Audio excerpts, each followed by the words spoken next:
Welcome back to Chapter 3. Our last video, we went over the slides for learning about measures of center and spread and using graphs to decide on the shape of the distribution, whether it's skewness or kurtosis, because those actual calculations might not be as reliable or informative as we might want. Instead, we're going to look at histograms, box plots, and density plots, and a normal QQ plot that we're going to learn a little later. But today, in this video, we're going to apply the concepts we've learned in Chapter 3 to a new data set called the Cancer Dataset. So this data set is available on Canvas. You don't need it right now. I'm just going to show you how to use it, but I will put in the announcement about where you could find this data set if you wanted to play with it. This dataset, cancer.sav, is saved in the SPSS format, which is very, very common to come across in social sciences. So we're going to read it in a very similar manner that we have done for Eno's dataset, which we had in Excel format. But since this one is in SPSS format, we're going to use a package called Haven. And this package has the ability to read in data sets that are coming from SAS, SPSS, and Stata. So instead of using the read Excel package, we're going to use the Haven package read SAV function, and there's an underscore there. So we have a different name for the package and the function, the read function, because it's a different type of data set. But we are still going to give this function inside its parentheses, quoted the name of the data set with its extension, which just happens to be SAV. That's why we're using read SAV. Again, SAV is SPSS's data set format. So I'm going to read in that data set and save it as Cancer Raw. And I'm going to show you what that looks like. First, I want to clean it up, so I'm going to rename all the variables to lowercase so I don't have to worry about capitalizing variable names. I'm also going to change the ID variable to a factor to make it play nice, that it's categorical. The treatment variable had numbers stored as ones and zeros, and I want to attach the labels placebo and allogel. And we also have a variable named stage, which is categorical, so I want to declare it as a factor. So this is a data set that has variables about cancer patients that participated in a randomized trial. So the cancer patients had oral or throat cancer, and part of the treatment resulted in canker sores and ulcers inside of the mouth. And so this was looking at whether using aloe juice to gargle with it, if that would help reduce the severity of this oral canker condition. So it was random. The participants in the study were at different stages of cancer, and some of them were randomized to receive real aloe juice, and others were just given a placebo that was not aloe juice. Again, it was a double-blind study, so the participants and those rating their oral mouth condition did not know who was taking what. That was blinded information during the process of the data gathering. So we've used table F before. F gives you a frequency table. To use it, we again always are going to start with the name of the data set, and then, so that's the pipe, that's our connector, start with the data set and then pipe it into the furniture packages function named table F. And we've used this table F before when we had categorical variables, but I wanted to show you can use it for a continuous variable. So one of the variables in here is the age of the participant in the cancer trial. Now, the youngest person was 27 and the oldest person was 86. And if we had just stopped after saying the name age, it would have made this table super, super long. So sometimes we will just put n equals a number to say, when I said n equals 8, it's only going to give us 8 entries, and it's going to split it, and I think it does half on top, half on bottom. If it's an odd number, I think it puts an extra one on the top. It looks like we actually have 9. So, but when we say n equals, that is about as many rows as it will give us. So these are the frequency tables that we used in our homework 2, where we had for each of the categories, even though age is continuous, we have the frequency, the cumulative frequency, the percentage of that age, and then the cumulative percentage so far. So we can see the 80th percentile of age would be 68, and the 20th percentile is 46. So 20% of this sample was age 46 or younger, and 20% of the sample was older than 68. So that can help give us a little descriptive information, even if our variable is continuous-ish. Again, here's table F when we use a variable that is truly categorical. It's only giving us 2 lines, one for the placebo, one for the aloe juice, since those are the only 2 levels in the treatment TRT variable. So now we're going to use a different table function that also comes from the furniture package called table 1, and we're also going to learn about the psych packages describe function. The first one we're going to do before we do table 1 is the psych describe function, and that should have double colons there. So the psych describe function is again a package that comes from a psychology department. I can't remember it off the top of my head. And describe gives you a bunch of descriptive statistics. But we don't want to describe every variable in this data set, so we can precede before we do the psych describe. After we name the data set, enter an intermediate step that selects the variables that we want to summarize instead of summarizing everything in this data set, because often our data sets come with dozens, if not hundreds, of variables. So here I wanted to calculate descriptive statistics, not by hand, but by R, for the age variable, the weight at intake. So this is the weight that they weighed at the beginning of the study. Their total canker conditions at intake. And then we have that followed up, total cankers at week 2, total cankers at week 4, total cankers at week 6. So we have the canker or oral condition variable measured at intake, as well as 2, 4, and 6 weeks later. So by starting with the data set and then selecting a subset of our variables and then asking psych package to describe the variables, we get a whole slew of descriptive statistics. And my screen has run out of room, so it's wrapped it down here at the bottom. But let's see, it numbers the variables. So we have 6 variables here. It tells us the number of people that have that value. We actually have 25 people in this data set, but you'll notice on that total canker oral condition at week 6, we only have 23 values because 2 people dropped out of the study by that point and don't have a value for week 6.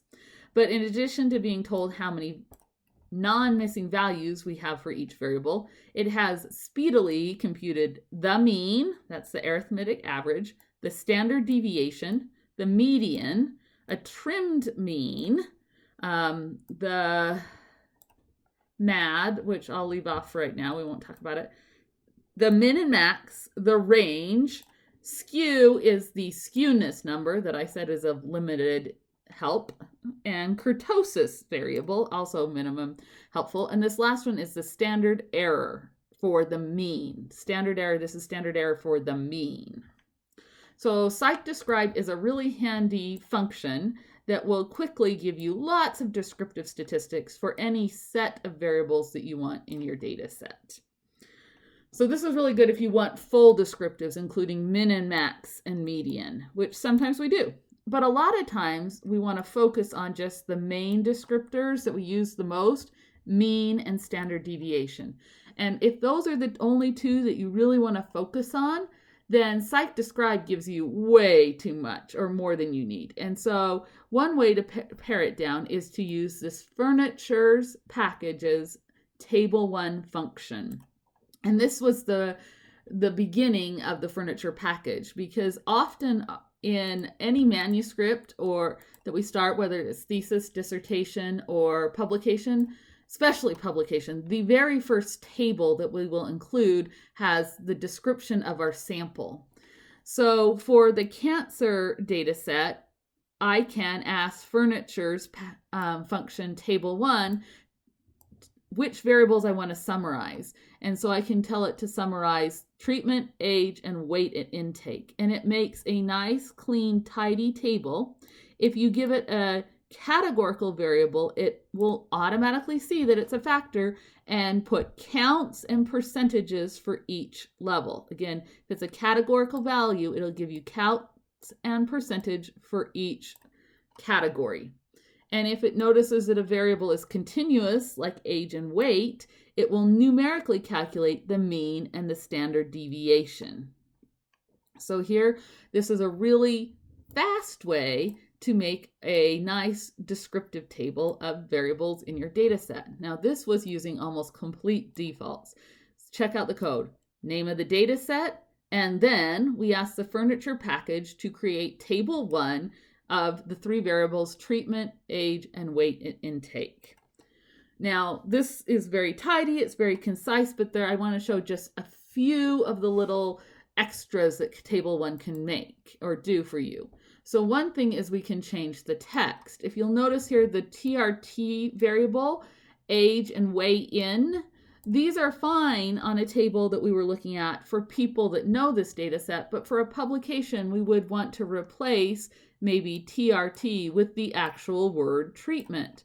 And instead of age in all lowercase, we might want to say it's age in years. Instead of saying weigh in, we would say it's weight in pounds. So the way you do that is you just quote text that you want to replace the variable name with and say it's equal to the variable name. And whatever text you have quoted before saying equals to the variable, it will replace the variable's name to make a little bit more of a tidy table for you to present. Now, these tables are great in a supplemental material, but there's not a really good way to export these straight to Word. So for most of you, this will give you the outline of the table, and you'll actually have to recreate it in Word, which is something we'll leave for another day. So again, furniture table 1, very handy for making a descriptive table with the mean and standard deviation for continuous variables and the count and percentage if it is a categorical variable. No button pushing for adding up and dividing numbers. It will do all the mathematics for you.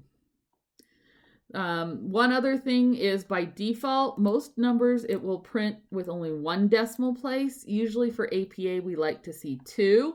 And so you can add that argument or option into the table 1 parentheses. Here's our table 1 parentheses. Adding in digits equal 2 will give you 2 numbers after the decimal point. If you say digits equal 3, it would give you 3 numbers. Usually 2 is most common in APA publications, and for most things is sufficient.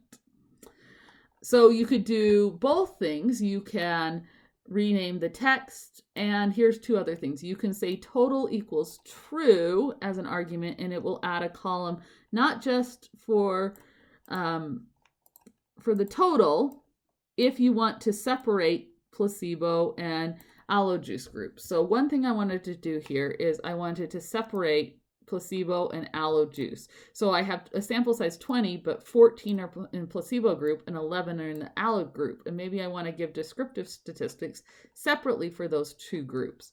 So the way you do that is in between saying the data set and before you say table 1, you add an intermediate step that groups your data by whichever variable you want to split it by. And this needs to be a categorical variable. So I want to split it into groups by the treatment group, placebo or aloe. Now, if we do it with defaults, it's going to put the variable name at the top and at the sides. But again, all of these variable names we can replace with any kind of text by saying the quoted text is equal to the variable name, and then we can make a more full fleshed out table. But again, all these options of having a simple table, adding text to replace the variable names, increasing the number of digits, splitting into columns for different categories, with or without a total column, all of these things are options that you can add to go from 1, 2, 3, 4, 5, 6. There's 6 words in this code, and to this code that has a few more words, but not much. Again, we'd start with the data set, and then dplyr package would group the data by the treatment variable, which we are going to replace its name with the word treatment. And then we are going to make the furniture table 1 for reporting age and weight and intake with a total column. Okay, on to box plots. We've made histograms and bar charts. The same things apply, but box plots are a little bit more complex. Again, we're always going to start with the name of the data set, and then we are going to pipe it into something such as ggplot. And the first thing we have to tell ggplot are what are the aesthetics, basically the variables in the data set we're going to use.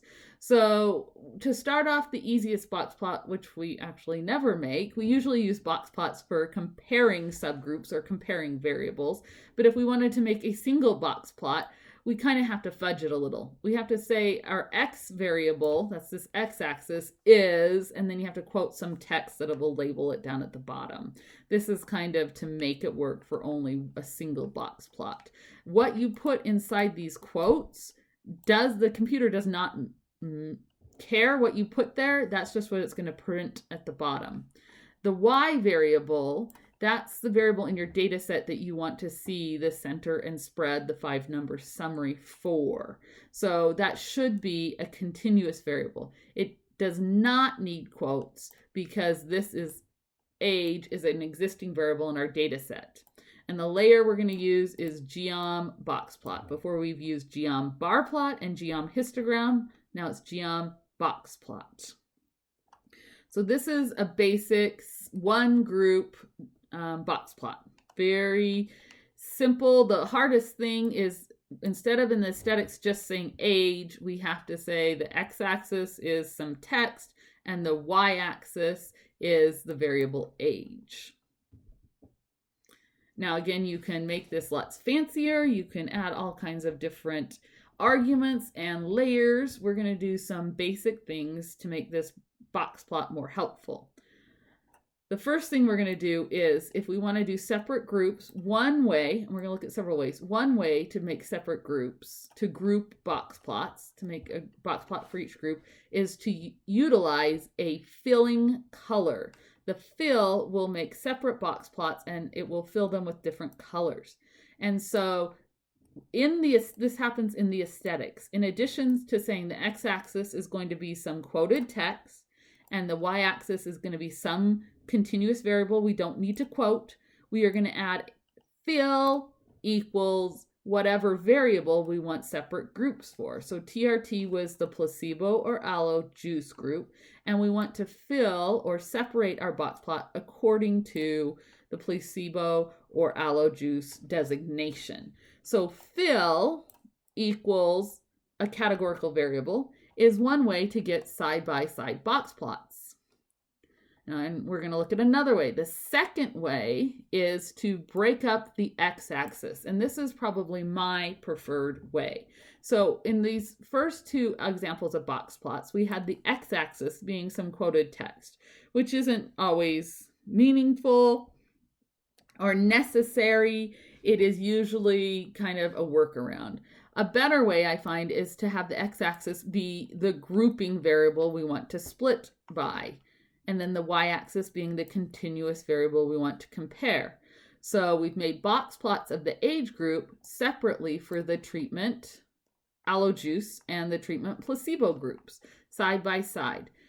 Again, if your variable names already exist in the data set, you do not need to quote your variable names. So this code would say, start with the cancer clean data set and then make a ggplot with the aesthetics such that the x-axis is the treatment variable and the y-axis is the age variable, and then make the separate box plots.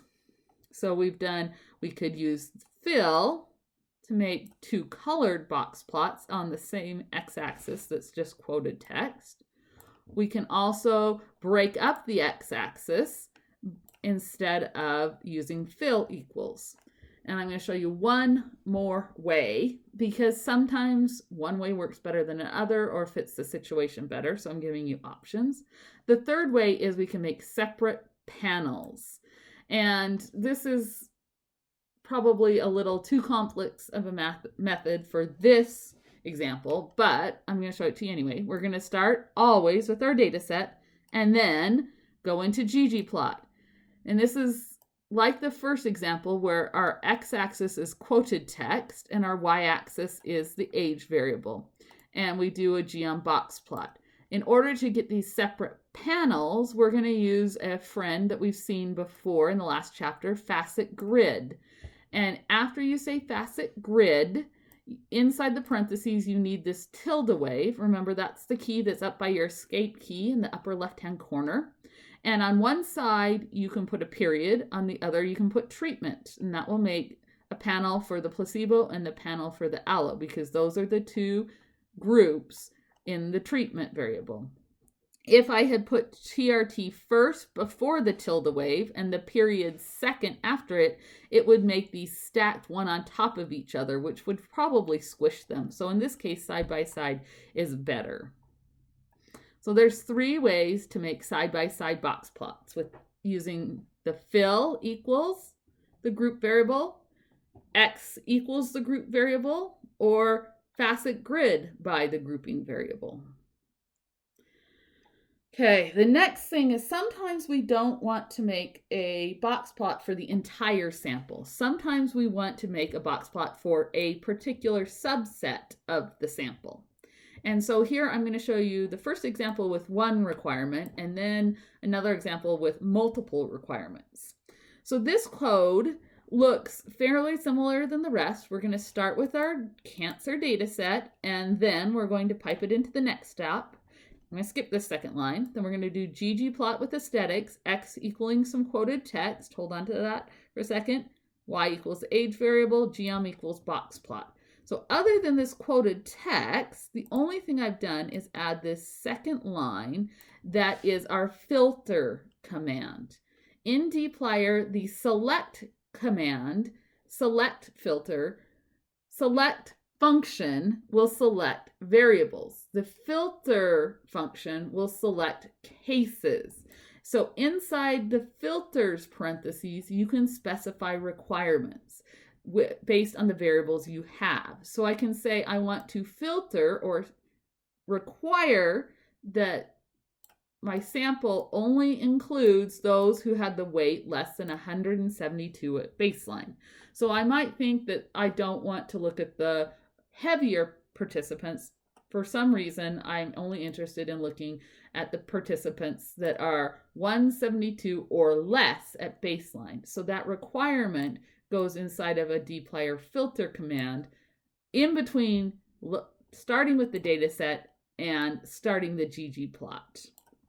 So again, the dplyr filter command selects cases, subsets cases with a requirement inside the parentheses. So here we only have the requirement that the participants weigh less than 172 pounds. But sometimes we have complex requirements. We want to base our requirements of our subset based on multiple things. So I might want to require 2 things. So not only do, this is a different one. Not only do I want participants who weigh at least 150 pounds, I also want them to be in the treatment group. Now, this one's a little bit more complex. I have 2 requirements, the weight requirement and the placebo group requirement.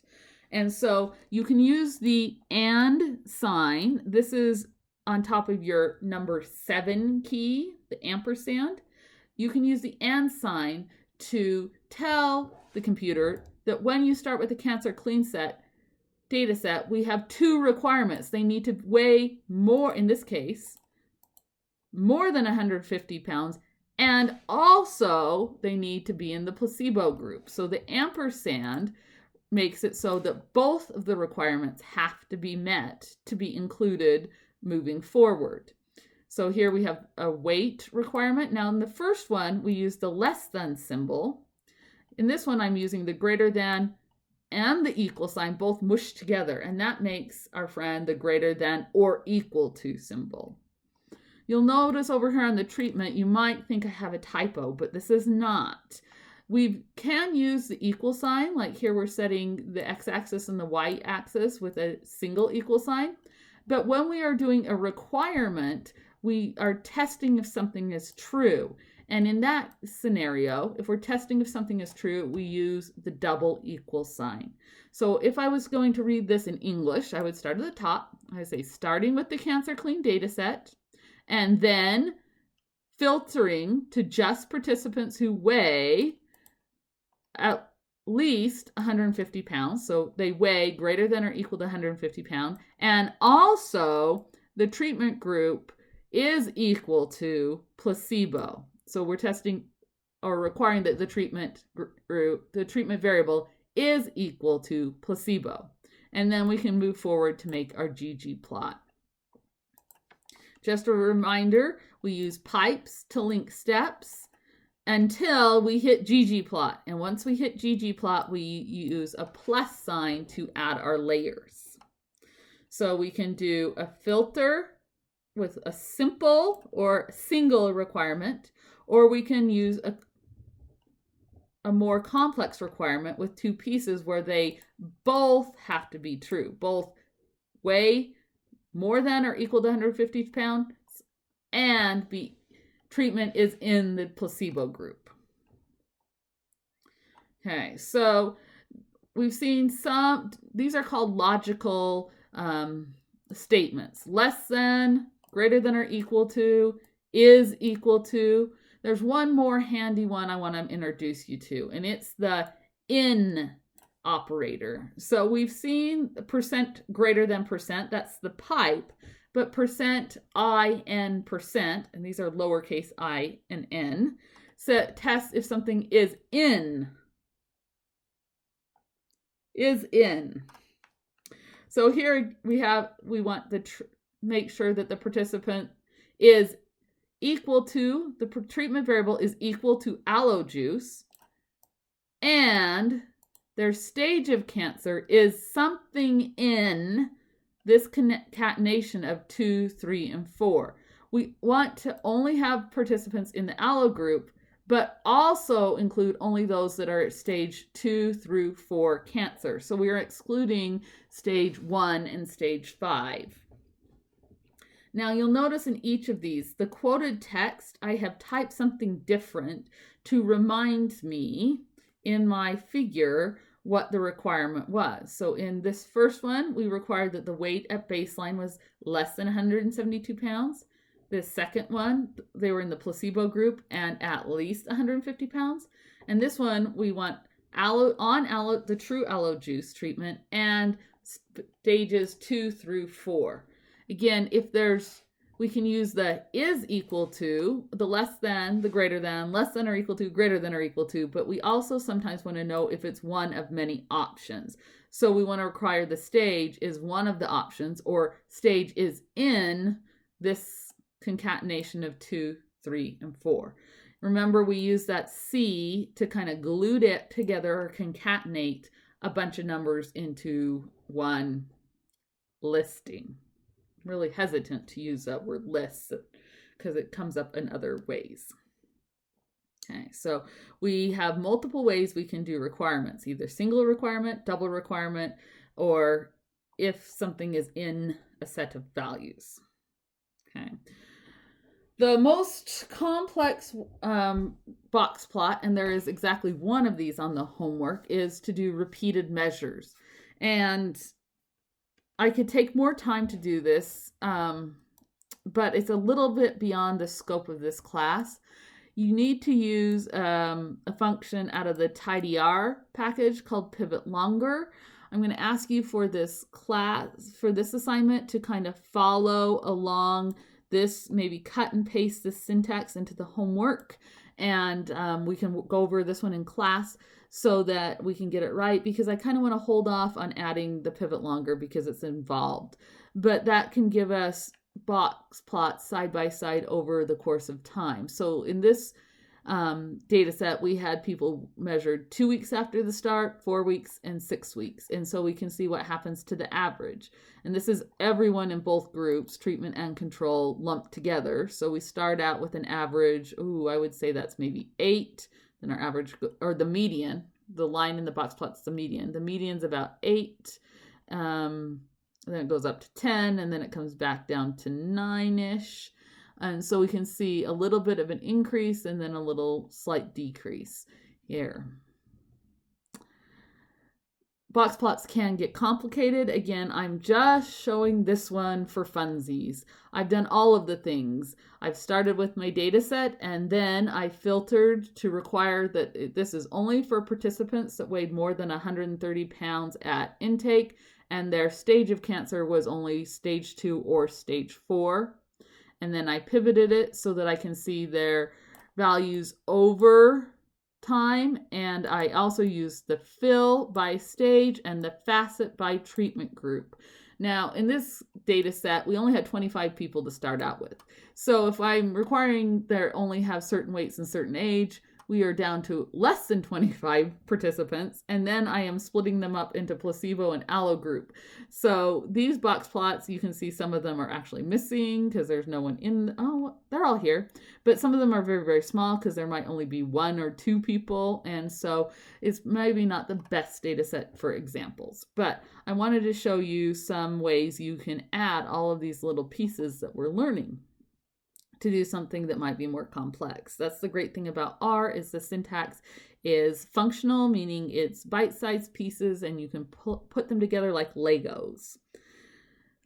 Just in closing, I wanted to show you this new alternative to a box plot that is gaining popularity, and it's called a violin plot. It's like you made a histogram sideways on both sides of the box plot here and shaded it in. This layered plot, I have started with the cancer data set, and then I have plotted it with treatment being the x-axis and age being the y-axis. I've added gray-filled violins, and on top of them, I added white box plots that are somewhat see-through and thin. And on top of that, I added points for the mean value that were size 5, so they're bigger. And then I did the theme BW to make it not have a gray background, to have the white background. And I added label to the y-axis and got rid of the legend that it was going to want to print. So again, I don't show this because this is something I want you to do, but just showing you that there are other ways that you can put these bite-sized pieces together like Legos to build up a plot that can illustrate your data. So in this case, we have placebo and allo groups. If I was just to look at the average value, the average are these dots, both of these groups have almost exactly the same average. And the median, that line in the middle of the box, that is almost identical. So both of these groups have about the same central age. But by looking at this figure, we can see the ages in the placebo group are more tightly surrounding, less range, less spread, versus the allo juice group, where we seem to have more spread out ages, less lumping in the center. So even though these two groups might have the same average age, the same center age, they definitely have very different spreads or standard deviations of their ages. And that idea of having equal spread in the groups will affect the t-tests and ANOVAs that we are going to learn to do next, coming up in chapter 5. So this is a precursor to that. So can't ask questions because it's just a video, but I will see you in class soon, and we will go on to, after we cover this chapter, onto the standard and normal distributions.